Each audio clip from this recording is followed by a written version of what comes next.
different brands were like, oh, great. Can we put our product in the next episode? Can we pay you for this, that, and the other? And that ended up being more lucrative than the deals themselves with the people that were distributing the shows. So you kind of have to, on a certain level, reverse engineer your success in this business. You also, if I have one thing to pass on, you have got to create and capitalize on momentum. And I don't care if that momentum is you have a side thing, one frame of a Super Bowl commercial, or whether you have a giant film coming out. You have got to capitalize on momentum because it is very hard to get going, especially at this point. That's the main thing that I've seen change in this business, is because now everybody thinks they're famous. Everybody who does, I walk on the stage and I do a trip fall and I say, hey brother, I'm here. And if that gets 1 million views, technically I'm famous. That's different than talent. Content is different than art. So you have to determine where you want to be, and then you have to figure out how to get there. And most of the time, it's like Samir said, it's going to come through relationships.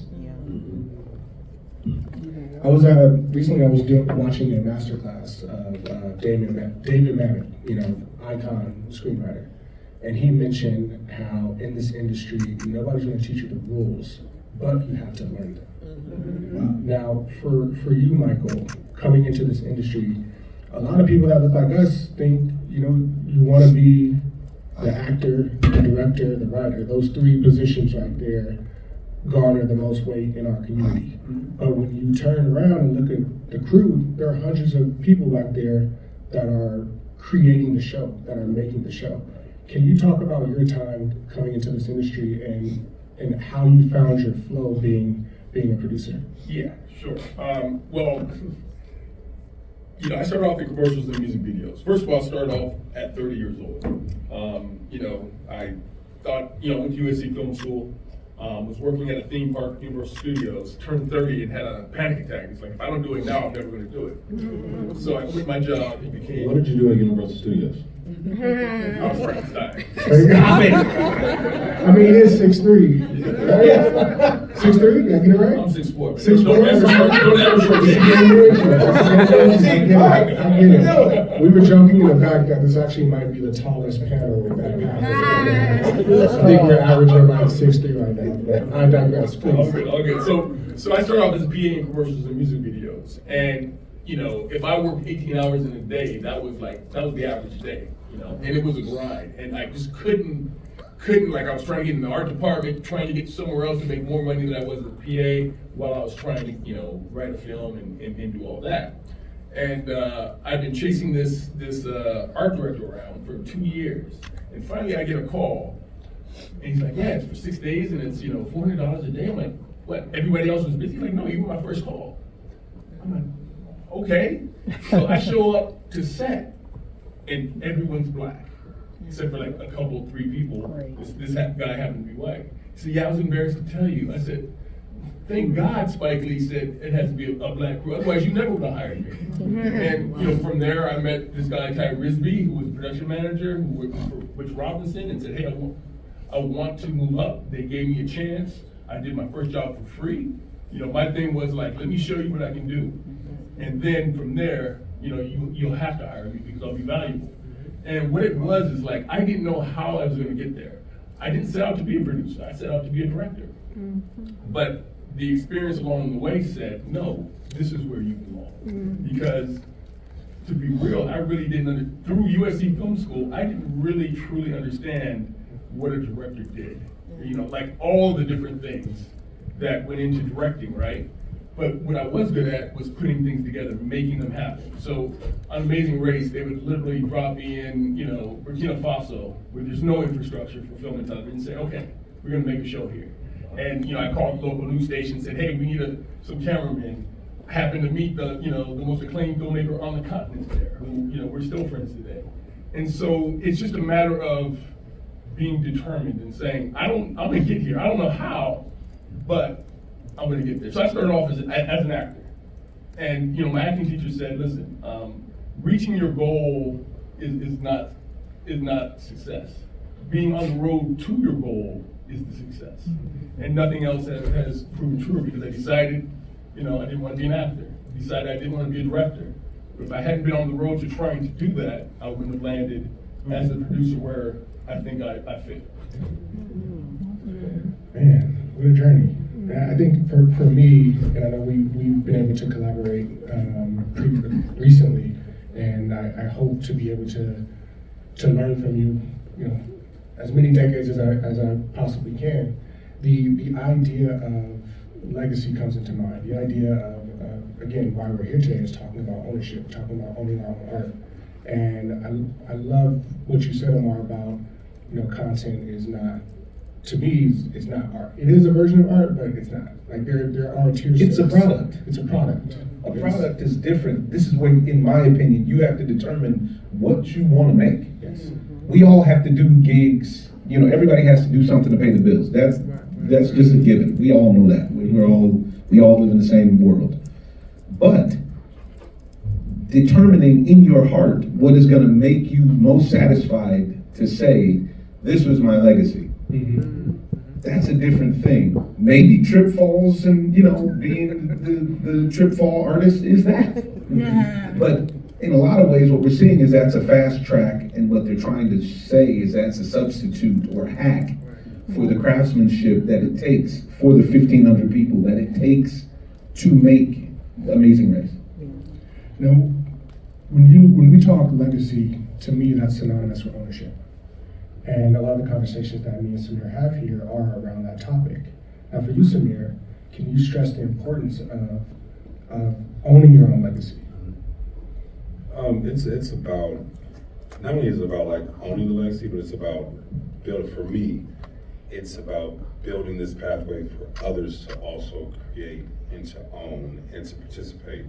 One of the things that we always talk about, when I first came to this business, the thing that stood out, and it's also kind of very consistent with athletes, is they don't understand how the business works, right? They don't, a lot of times, talent doesn't get to participate because that's the way in which, the business stays the business and the talent stays the talent. Like, the business is, what's the word? They're incentivized to be able to keep the talent at the level of talent and not to mix and participate in what they're doing, right? And one of the ways that Omar connected, we connected initially over sports, but we further connected because we were talking about how do you actually go from talent to enterprise, right? And for me, I'm not a director, I'm not a writer, I'm not an actor. I don't, my talent is bringing people together and to be able to understand how things work. And so I quickly realized that, my legacy and what we want to do is we want to be able to build, we want to be able to participate. We want to own every single phase of the business, right? We want to own, the ideation. For us, it's good to go, we have a movie, and now we're hustling movies, and we're able to get a doc, and this doc, we get $2 million, and we spend 4 years of our lives, and we walk away with a little bit of money, and then it's on to the next one. It's just hustling. But if we're not actually owning the picks and shovels, and if we're not, doing everything that we can to be able to work with people and be able to lift people up, we're always going to be on this, this rat race. We're always going to be chasing that carrot, and we're always going to be living with the golden handcuffs. And so that kind of led to what we do. And what we do is like, how can, I know what I can and can't do. We know that a movie isn't made in silos. We know a TV show isn't made with one person. But for us, how can I bring people together to be able to build what we're building so that, when your movie comes out and when you want to be able to build something, we have the relationships with the financiers to be able to do our things independently, manage what we have to manage and produce what we need to produce, bring on the right talent to be able to also, Omar, one thing that you'll know about this group, Omar is probably the most respected dude in Hollywood who I know, and I've met a lot of actors and talked to a lot of people. Omar's one of the most respected people. Right, Michael's one of the most respected people. We had a Nike shoot. Mike said, all right, cool. Let me call 40 people to be able to show up tomorrow.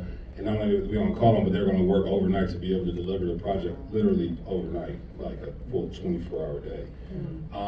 But it takes people like that to be able to build legacy, to be able to provide for other folks, to be able to eventually go and say, we're now gonna be our own channel, our own distribution. And so when you talk about legacy, it's one thing that's continually built, right? And we don't build it not only for ourselves, but we build it for the people who are coming after us, and we build it for the communities in which we serve and that we tell stories to. The idea of legacy, the idea of all of us wanting to own our legacy. One thing that happened to me within the first 2 years or so of All American, this is something that I retired from the NFL. Within a handful of months, we're shooting the pilot for All American. That same year premieres. Going into seasons 2, I started to realize that Spencer James was actually changing my own history, therefore my own legacy. There were things happening in the show that we definitely faked or did a reimagining of, because you have to make as you know, more like a drama for CW. You have to make a network drama that can appeal to the 50-year-old man as well as like the 14-year-old teenage girl. So when I realized that, Spencer James is changing my own legacy, he's changing my own history, it made me do the deep work of, 1, who am I? 2, who am I without football? But 3, where do I want to go? What do I want to do in this business? I had this great opportunity to have a show in the air and to skip these 10 steps and to not go to a film school, but now I was in Hollywood, kind of this lone entity, this lone wolf that didn't really have. One thing that comes up in film school is the network in which you're able to kind of grow with, correct? I didn't really have that. My network was essentially in sports. So doing that deep work allowed me to go, okay, much like Samir said, my strength is bringing people together. My strength is pouring into people that may not have the resources that I have to go, hey, I may not understand what story you're trying to tell, but I trust that you understand it, so I'm going to amplify that story. Now, to kind of open this up to all you guys, what has this industry shown you over your dealings with it that if you were in the driver's seat of it, which a few of you guys are, you would want to change moving forward? I'll start with you, Mike. All right. Well, in most countries. Hold the mic close. Thank you. In most countries, a network or studio is prohibited from owning the content, the IP. In the U.S., that's not the case.